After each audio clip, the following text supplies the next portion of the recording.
ठीक है, तो अगर हम इसे कंपेयर करेंगे वाई, ये slope minus E by R जो है वो स्लोप बन जाएगी, 1/t एक्स बन जाएगा। तो y is equal to m x plus c, ये कॉन्स्टेंट बन जाएगा। तो स्ट्रेट लाइन का ग्राफ जो है वो बन जाएगा, क्योंकि अब ये स्लोप माइनस है, माइनस ई बाय आर, तो ये नीचे को लाइन जाएगी। ठीक है, ये जो ये है ये इंटरसेप्ट है, नेचुरल लॉग है। ठीक है, तो एक बार आप यहाँ पे 1 ले लीजिए। ठीक है, इस इक्वेशन में एक बार 2 ले लीजिए, टाइम t2 पे ले लीजिए, t1 पे ले लीजिए। ये तो कांस्टेंट, दोनों के लिए सेम रहेगा। ठीक है, तो उसके बाद बस आपने इन दोनों को माइनस करना है, ए बाय आर कॉमन निकाल लेना है, यहाँ पे एलसीएम ले लेना है, और यहाँ पे नेचुरल लॉग को लॉग ई बेस वाला कर देना। तो 2.303 से मल्टीप्लाई करेंगे, नीचे आ जाएगा। तो ये हमारे पास कुछ इक्वेशन बन जाएगी। इफेक्ट ऑफ कैटलिस्ट, देखिए कैटलिस्ट भी जाना जाता है कि वो रेट ऑफ रिएक्शन को बढ़ा देता है। तो टेम्परेचर में क्या था कि वो जो नंबर ऑफ मॉलिक्यूल्स है जिनके पास एक्टिवेशन एनर्जी है वो बढ़ जाते हैं, लेकिन कैटलिस्ट क्या करता है, एक्टिवेशन एनर्जी को कम कर देता है।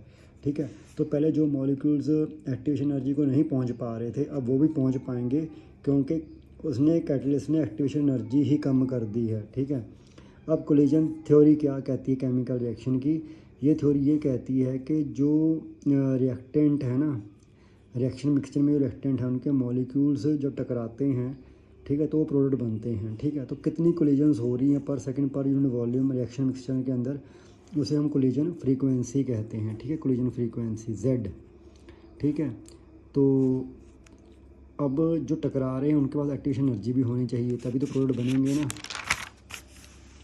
तो एक नया रेट सामने आया, rate is equal to ZAB E की पावर माइनस EART। ठीक है, तो अगर आप इसे अरेनियस वाले कंसेप्ट से कंपेयर करें, पीछे जो टेम्परेचर मैंने बताया था, तो यहाँ पे A लिखा हुआ था, ZAB को हम A से कंपेयर कर सकते हैं। ZAB यहाँ पे कोलिजन फ्रीक्वेंसी है रिएक्टेंट की, A एंड B की। ठीक है, A एंड B रिएक्टेंट हैं। ठीक है, और minus EA/RT represent the fraction of molecules जिनके पास energies greater than activation energy है।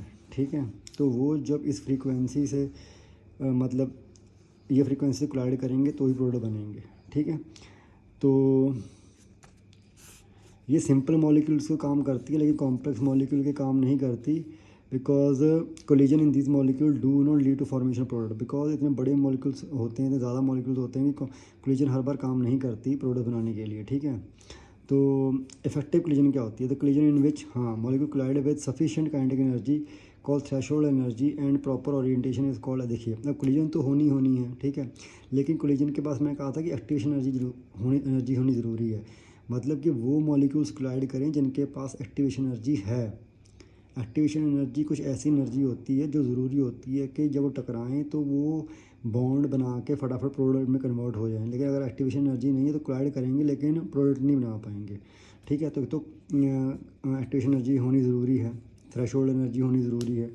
ठीक है, सफिशिएंट काइनेटिक एनर्जी होनी ज़रूरी है, और दूसरा है कि प्रॉपर ओरिएंटेशन भी होनी चाहिए। यानी कि अब एक अगर इधर को जा रहा है तो एक इधर को जा रहा है तो थोड़ी कोलिजन होगा। ठीक है, दोनों का मुंह एक तरफ होना चाहिए। ठीक है, और प्रॉपर ओरिएंटेशन होनी चाहिए।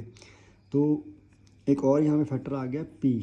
ठीक है, P इज़ द प्रोबेबिलिटी और स्टीरिक फैक्टर, यानी स्टीरिक मतलब ओरिएंटेशन, यानी कि ओरिएंटेशन भी सही होनी चाहिए, तभी टकराने के बाद प्रोडक्ट बनेंगे, और एक्टिवेशन एनर्जी भी उनके पास होनी चाहिए। 3 चीज़ें आ गई हैं, ओरिएंटेशन, कोलिजन फ्रीक्वेंसी, ठीक है, और एक्टिवेशन एनर्जी। ये 3 चीज़, और टेम्परेचर, ये 3 चीज़ें जब 4 चीज़ें मिलती हैं तब जाके जो रेट ऑफ रिएक्शन है वो डिटरमिन होता है। ठीक है, उसको अफेक्ट पड़ता है। तो ड्रॉबैक क्या है कि हमने ये समझाने के लिए एटम्स को जो है वो हार्डवेयर मानना है। ठीक है, और उनका जो स्ट्रक्चर है असली में जो है उसको हमने इग्नोर किया है, तो ये इसका ड्रॉबैक है। आई होप आपको चैप्टर समझ में आ गया होगा। मिलते हैं अगली वीडियो में नए चैप्टर के साथ, तब तक थैंक यू, बाय बाय।